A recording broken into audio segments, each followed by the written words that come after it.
अस्सलाम वालेकुम मोहतरम असातिज़ा इकराम और प्यारे बच्चों, इस्तकबाल है आपका हमारे YouTube चैनल उर्दू स्कूल पर। अगर आप हमारे चैनल पर नए हैं तो चैनल को सब्सक्राइब करके बाजू में बेल आइकन भी दबा दीजिए ताकि आगे आने वाले तमाम असबाक के सवाल जवाब आपको फ़ौरन मिल जाएं। तो देखिए, सिलसिला चल रहा है जमात शशुम के उर्दू मजमून के तमाम असबाक के सवाल जवाब का, जिसमें से आज हमारा चल रहा है 8वां सबक डॉक्टर जाकिर हुसैन। इस सबक के सवाल जवाब आज हम देखने वाले हैं।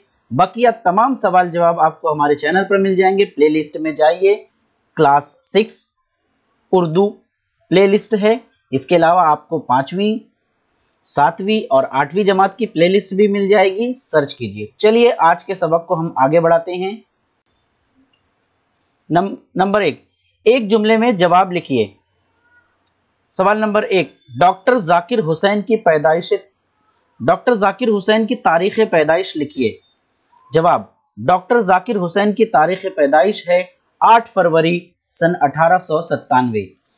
नंबर 2, डॉक्टर जाकिर हुसैन के वालिद का नाम क्या था और वो क्या करते थे। जवाब, डॉक्टर जाकिर हुसैन के वालिद का नाम फिदा हुसैन खां था और वो वकालत करते थे।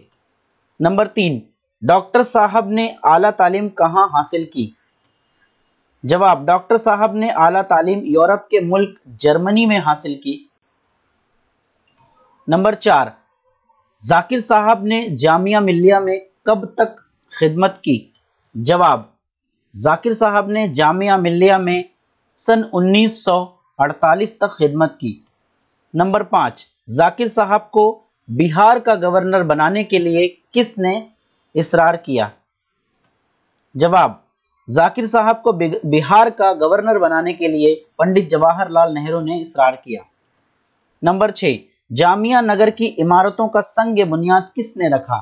जवाब, जामिया नगर की इमारतों का संग बुनियाद उस बच्चे ने रखा जो उम्र में सबसे छोटा था। आइए मुख्तसर जवाब देखते हैं हम। पहला है इसमें से, जाकिर साहब हैदराबाद से उत्तर प्रदेश क्यों आए। जवाब, जाकिर साहब जब इब्तिदाई तालीम हासिल कर रहे थे तब उनके वालिद का इंतकाल हो गया, इसलिए वो हैदराबाद से उत्तर प्रदेश आ गए। नंबर 2, जर्मनी में जाकिर साहब की दोस्ती किन से हुई और क्यों।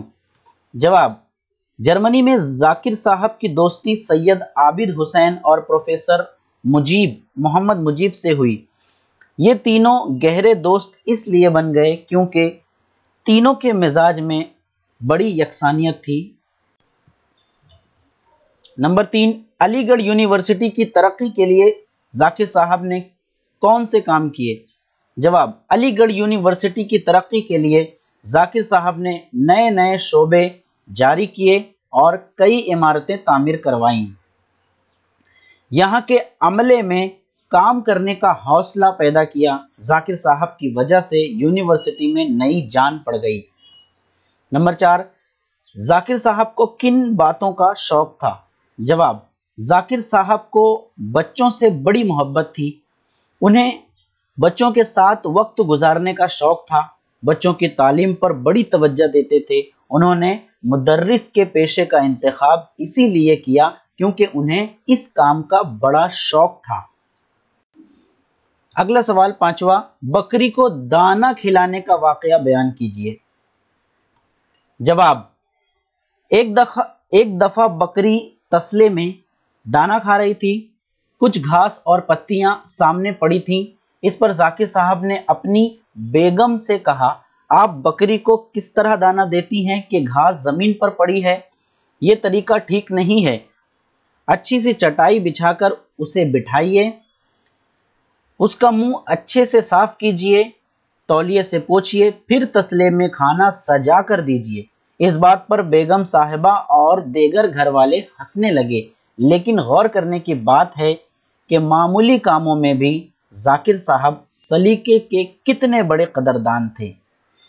बच्चों, ये जो जवाब है, ये वाकया है, काफ़ी तवील है। उसको मुख्तसर करके आपको भी अपने अंदाज में जवाब लिखना है। इतने बड़े बड़े जवाब आपको रट कर याद नहीं करने हैं, बल्कि उस जवाब को समझकर पढ़कर 2-4 मरतबा उसको अपने अल्फाज में कहने की कोशिश करना चाहिए।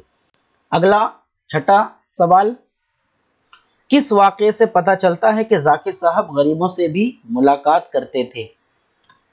जवाब, जब कभी जाकिर साहब अलीगढ़ से दिल्ली आते तो उनके यहाँ एक गरीब बुढ़िया उनके आने की खबर सुनकर तड़प जाती थी। जाकिर साहब भी उससे अपनायत से मिलते थे। एक दफ़ा वो बीमार पड़ गई और जाकिर साहब से मिलने ना आ सकी तो खुद जाकिर साहब उसकी मिजाज पुरसी को उसकी कोठरी में गए और खूब बातें की। आगे बढ़िए, सबक की मदद से खाली जगहों को पुर कीजिए। नंबर 1, जाकिर साहब डैश को पैदा हुए, सने पैदाइश लिखनी है, सन 8 फरवरी सन 1897। नंबर 2, आला तालीम के लिए वो यूरोप के मुल्क डैश चले गए, आपने अभी देखा जर्मनी चले गए। नंबर 3, जो शख्स खुलूस के साथ अवाम की खिदमत करता है उसे ज़िंदगी में ज़रूर डैश हासिल होती है, कामयाबी हासिल होती है। चौथा, वो इंतहाई मसरूफ़ ज़िंदगी में भी डैश के साथ रहने का वक्त निकाल लेते। जवाब है बच्चों के साथ रहने का वक्त निकाल लेते थे। अगला 5वां, उनका ख्याल था कि बच्चे की डैश उभर कर सामने आनी चाहिए। इसका जवाब है बच्चे की शख्सियत उभर कर सामने आना चाहिए। बच्चों, आज के लिए इतना ही वीडियो है, मिलते हैं हम अपने अगले वीडियो में। अगर आप चैनल पर नए हैं सब्सक्राइब करके आगे बढ़िए, लाइक कीजिए, शेयर कीजिए अपने दोस्तों में। मिलते हैं अपने अगले वीडियो में, तब तक के लिए अल्लाह हाफिज़। अस्सलामु अलैकुम व रहमतुल्लाहि व बरकातुहू।